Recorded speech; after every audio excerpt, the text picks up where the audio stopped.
Les plus grands navires du monde. Quand on parle de cargo, de pétroliers et de paquebots de croisière, on pense immédiatement à des bateaux énormes. Dans cette vidéo, nous allons voir les 10 plus grands navires du monde. Ces navires sont immenses. Il faut les voir pour le croire. Regardez bien jusqu'à la fin, car le navire numéro 1 n'est pas seulement un méga navire, il a aussi une histoire passionnante. Numéro 10. Pierre Guillaumat. Comparé au navire figurant au numéro 1, le pétrolier Pierre Guillaumat n'est pas aussi grand, mais gagne en termes de tonnage brut. Baptisé d'après le nom d'un homme politique français et fondateur de l'entreprise pétrolière Elf Aquitaine, Pierre Guillaumat a été lancé en 1977. Avec une longueur de 414,23 mètres, une largeur de 63,05 mètres et un tirant d'eau de 28 mètres, son chargement maximal était de 555 000 tonnes. Malheureusement, ce sont ces dimensions qui l'ont empêché d'être exploité pleinement. En raison de son tirant d'eau, le Pierre Guillaumat ne pouvait faire escale que dans seulement quelques ports dans le monde. L'important investissement consenti pour la construction de ce gigantesque navire n'a pas pu être rentabilisé, du moins pas assez rapidement. En conséquence, le Pierre Guillaumat a été démantelé prématurément en 1983, après seulement 6 ans d'exploitation. Numéro 9. Le Queen Mary 2.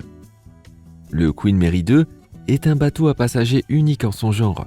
Contrairement au paquebot à passagers habituel, ce navire fonctionne avec une machinerie à vapeur. Il fait 345 mètres 03 de long, ce qui est comparable à la longueur de 36 bus doubles londoniens.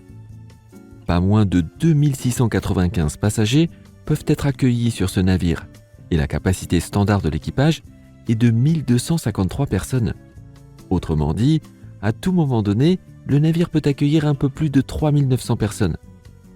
Au fait, saviez-vous que le Queen Mary 2 est beaucoup plus grand que le Titanic, un autre navire à vapeur ?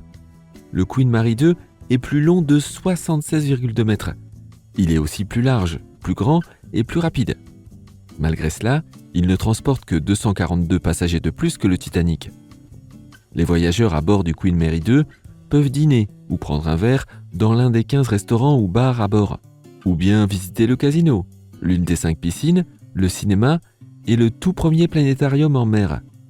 Bref, il y a beaucoup de choses à faire sur ce luxueux navire à vapeur. Numéro 8. Oasis of the Seas. L'Oasis of the Seas était jusqu'à récemment le plus grand navire à passagers. Sa capacité est de 6780 passagers.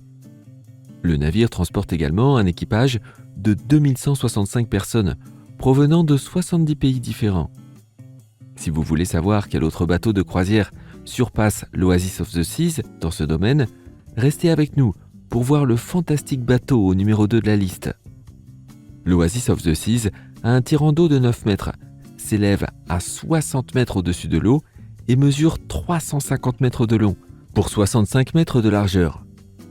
Impossible de s'ennuyer sur cet immense navire avec toutes ses installations et activités, y compris un mur d'escalade de 12 mètres de haut sur le pont. Numéro 7, l'USS Enterprise. Je ne pouvais pas faire l'impasse sur ce navire de guerre, aux proportions impressionnantes. L'USS Enterprise était le 6e porte-avions de la marine américaine et considéré comme le premier porte-avions à propulsion nucléaire et le plus grand navire de guerre actif au monde. Avec une ligne de flottaison de 342 mètres, le Big E, comme on l'appelle aussi, est le plus long porte-avions de la marine américaine. Sa largeur est de 40,5 mètres et son tirant d'eau de 11,9 mètres. La surface du pont d'envol était de 1,8 hectares et sa longueur de 76,8 mètres. Ce navire est le plus décoré de toute la marine américaine. L'Enterprise a fait son voyage de baptême le 12 janvier 1962 et a entamé son dernier voyage le 11 mars 2012. Numéro 6. Le HMM Algeciras. Vous vous demandez peut-être où sont les porte-conteneurs ? En voici un, le HMM Algeciras. Ce navire a remporté cette année le prix du plus grand porte-conteneur du monde. Sa capacité est de 23 964 EVP. EVP signifie équivalent 20 pieds. ce qui correspond à une unité de base sur la taille d'un conteneur standard, d'une longueur d'environ 6 mètres, d'une largeur de 2,40 m et d'une hauteur de 2,5 m.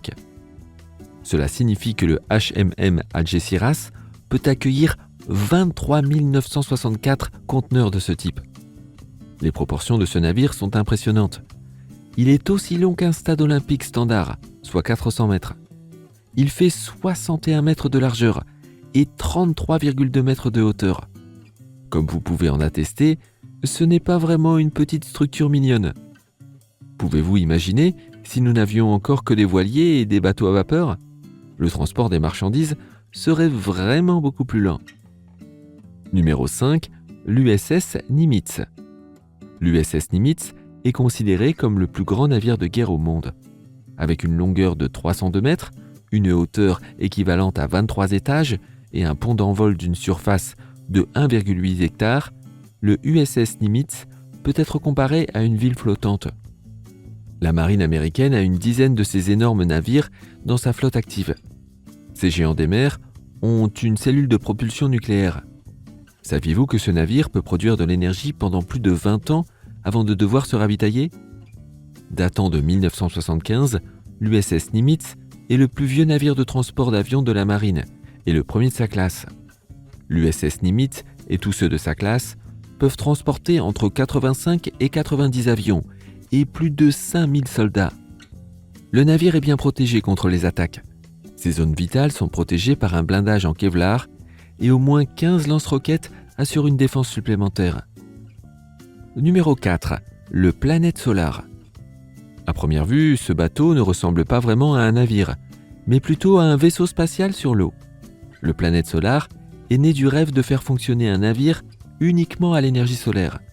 Le plus grand navire solaire du monde. Au milieu des années 2000, l'ingénieur suisse Raphaël Domjan a eu l'idée d'un navire solaire. Sa vision a été inspirée par les histoires du célèbre auteur de science-fiction Jules Verne. 38 000 cellules solaires ont été montées sur le toit du navire et fixées à des panneaux solaires, répartis sur une surface de plus de 464,5 mètres carrés. L'énergie solaire absorbée par ces cellules est à son tour stockée dans des boîtes de stockage contenant 12 batteries au lithium ionisé. Le navire mesure 31 mètres de long, 15 mètres de large et un peu plus de 6 mètres de haut, et il a un tirant d'eau d'environ 1,50 m. Le navire a une vitesse maximale de 14 nœuds, ce qui équivaut à peu près à 26 km/h. Pas le navire le plus rapide, mais peut-être le plus innovant si vous voulez mon avis. Numéro 3. La crème de la crème. Avez-vous déjà vu quelque chose comme ça ? Un cargo qui peut transporter 22 bateaux de 3000 tonnes chacun ? Eh bien, doté de cette incroyable capacité, ce navire peut effectivement être appelé la crème de la crème des navires. Ce navire, le Blue Marlin, est extrêmement solide et peut transporter 75 000 tonnes de marchandises en un seul trajet. Il ne transporte pas des choses habituelles comme des marchandises ou des personnes, mais d'autres très gros navires et des plateformes de forage. Le Blue Marlin a déjà assisté les marines américaines et australiennes pour transporter leurs propres navires. Les dimensions impressionnantes du Blue Marlin sont les suivantes. Une longueur de 238 mètres, une profondeur de 38 mètres et, si vous êtes capable de l'imaginer, un pont de la taille de 2 terrains de football. Piloter cette énorme machine est comme conduire un immeuble de bureau flottant. Ce n'est certainement pas un travail facile. Numéro 2. Symphony of the Seas. Et maintenant le plus gros bateau de croisière du monde. Le Symphony of the Seas surpasse tous ses concurrents, qui ont prétendu un jour être le plus grand des navires de croisière. Voici ce que vous devez savoir sur le Symphony of the Seas.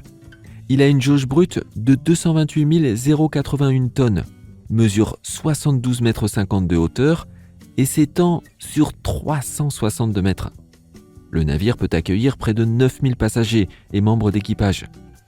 Avec ses 23 piscines et 18 terrasses, le Symphony of the Seas est considéré comme la destination de vacances par excellence pour toute la famille.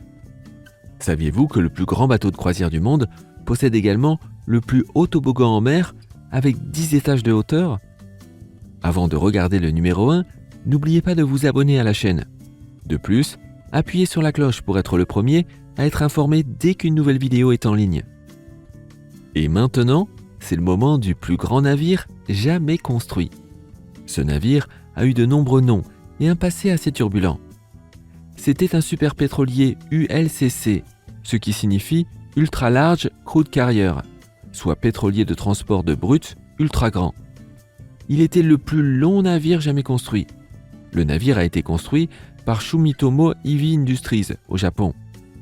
Depuis sa construction en 1979 jusqu'à son démantèlement en 2010, ce navire a connu des évolutions intéressantes. Vous pouvez le remarquer par les nombreux noms dont il a été baptisé. Tout a commencé en 1979, lorsqu'un propriétaire grec a commandé le pétrolier à Sumitomo Heavy Industries. À la livraison, il a refusé d'accepter le navire à cause de vibrations excessives. Le navire, alors sans nom, qui n'était identifié que par son numéro de construction 1016, a été vendu à la Orient Overseas Container Line. La compagnie a augmenté sa longueur et sa capacité de charge. Après 2 ans, le navire baptisé Seawise Giant était finalement terminé.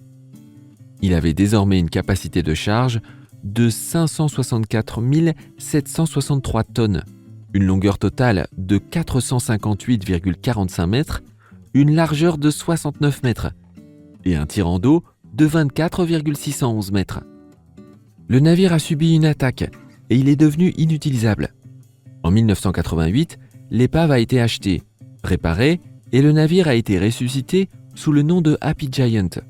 3 ans plus tard, le navire a à nouveau changé de propriétaire. Cette fois, il est tombé entre les mains du Norvégien Jørgen Jarre, qui lui a donné un nouveau nom, Jarre Viking. En 2004, le navire a été vendu à First Olsen Tankers, qui l'a rebaptisé Knock Nevis. Depuis lors, le navire a été utilisé comme plateforme offshore immobile. Le dernier changement de nom a été effectué par Amber Development Corporation, qui a baptisé le navire MV Mount. Le navire a ensuite effectué son dernier voyage jusqu'à Alang, en Inde, où il a été démoli en janvier 2010. Lequel de ces 10 plus grands navires du monde connaissiez-vous déjà? Laissez votre réponse dans les commentaires. N'oubliez pas de donner à cette vidéo un like si vous l'avez appréciée. Et rendez-vous demain pour une toute nouvelle vidéo.